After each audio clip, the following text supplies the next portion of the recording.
Hi, welcome to News Insight once again.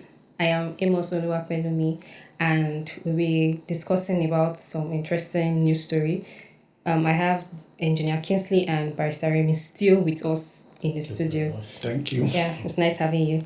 So today we'll be discussing about the Rhapsody of Reality, Pastor Chris honoring Elon Musk as one of their top partners.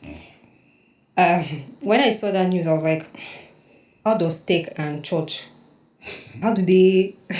So I was just thinking, like, how did they even meet? So I want to know like your perspective about it. What do you think of this collaboration between Elon Musk and Pastor Chris, as the Rhapsody of Reality founder?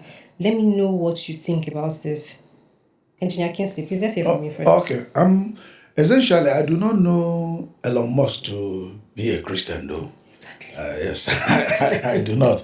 But that's notwithstanding. You can contribute to a cause if the receiver has acknowledged, even though the giver has not told us anything.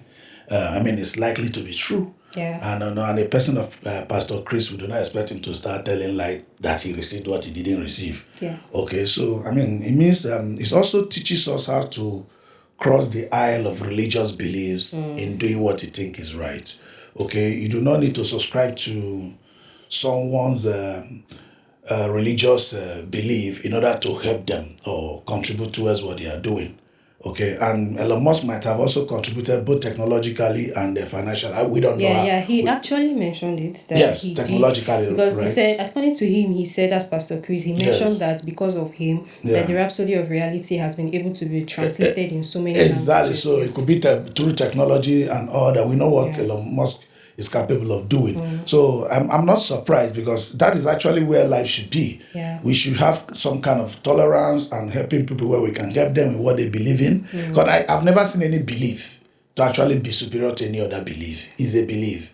Okay, if it works for you as a belief and that's what you believe in, go ahead. Yes. If any other person that can support you in what you believe should support you.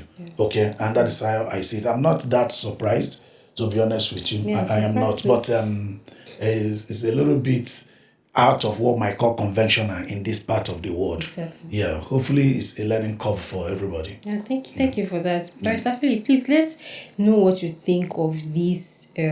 What do you think would have been the cause why, like the main aim why what's his name, Pastor Chris chose Elon Musk as one of their top partners? Because I feel like there would have been other people who had contributed financially to this Rhapsody of Reality cause. So I feel, what do you think would have been the reason why he chose Elon Musk? Well, the reason is not far-fetched. Yes, they have numerous contributors who are supporting the cause.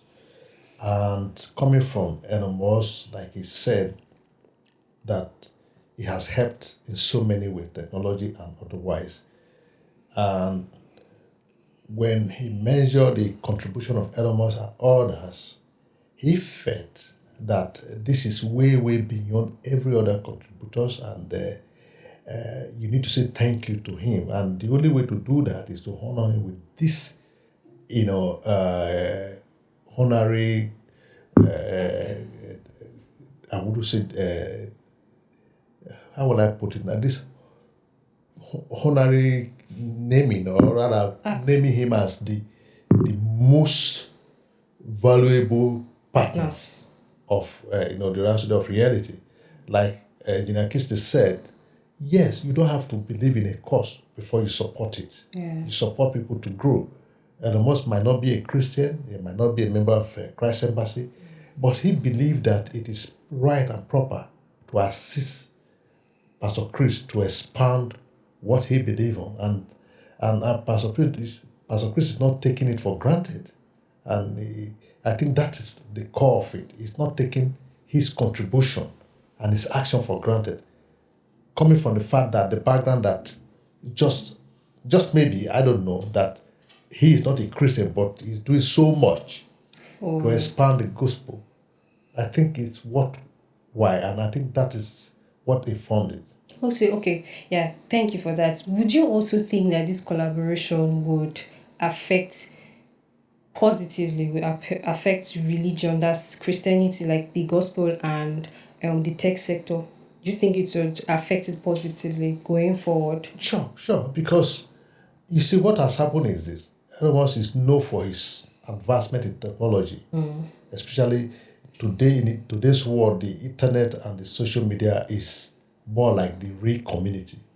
So if you have a big player in that sector involved in promoting the gospel in that community, I mean, the sky is the limit of where the gospel will go to. Exactly. And that is the dream of Pastor Chris, taking the gospel to the whole world.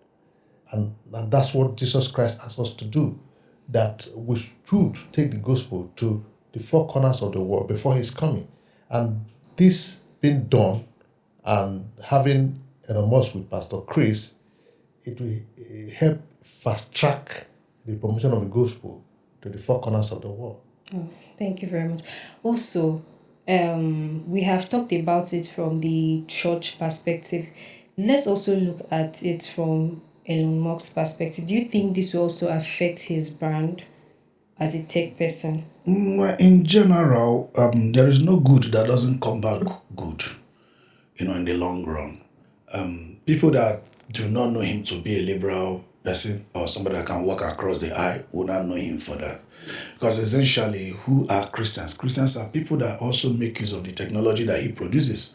So eventually, his brand will become more broadly accepted, because there are these people behind the corner that until you are supporting their religion or doing what they are doing, they don't see anything good in you. Exactly. So those people at that corner will now come out and obviously will be interested in Elon Musk. Okay, so but in general, I do not think Elon Musk will be bragging about it because he's doing too many other bigger things. Okay, he's doing too many other bigger things. Maybe he didn't even know he was going to come out the top contender or the top partner.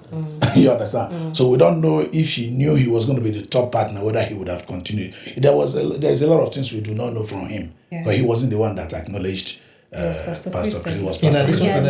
addition to what he said, like when he was making his speech, that people don't take you serious except you kind of relate to their religion.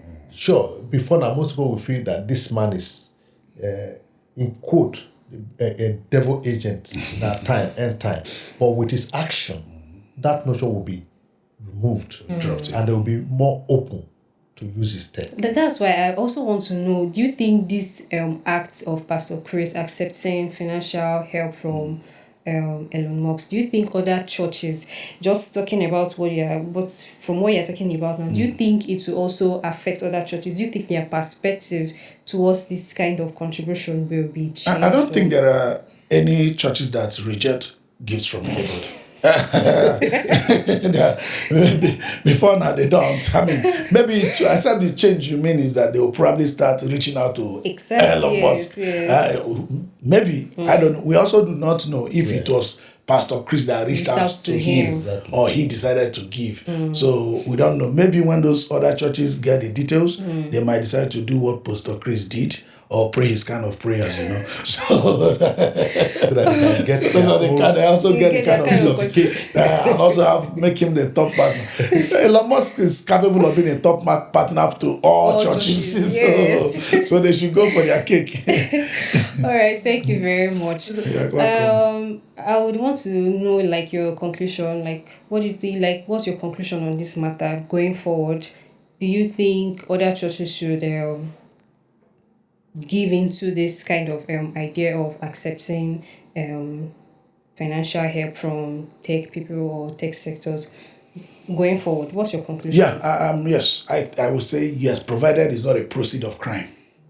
Provided it's not a proceed of crime, anybody who has engaged in legitimate services or work given to the gospel should be accepted. I mean, saying I'm not going to accept from this person because you think is not righteous is you becoming God. Yes, and you becoming religious. Becoming religious and becoming a judge eventually. And God said we should not judge. Okay, so provided the proceed is not a proceed of crime, known to you, you are free to accept any gift. Mr. Philip. Thank Yeah, you. even if it is a process of crime, so long as it's not known to you, and it's put into the gospel, to promote the gospel, so long as it's not known to you, like he said, you are not God. Anybody who brought something to you, except you are Peter, who saw that Ananias was not given the whole thing, that he lied before the feet of God. It's only then and then you can refuse a gift brought to the house of God to do the work of God. If a gift is being brought for anybody whatsoever, so long as you don't know any details and it's put before you, you accept it before the Almighty God. It's God that has to know whether this gift is clean or not clean. We are not in any position to know who is clean and who is not clean. Like he said, all beliefs are belief. Yeah. If it works for you, fine and good. If it's not work for you, so be it. After all, the Bible says, I will favor whom I will favor, I will have mercy whom I will have favor on. Yes. So who knows? So for me, they should. Yeah. Thank you very much for your insightful time with you. It's quite a moment. Thank you very much, our viewers, for watching. This is News Insight. I am Pelumi Amos. Until next time, bye. Do well to like, comment, share, and hit the subscribe button on your YouTube channel. Thank you very much.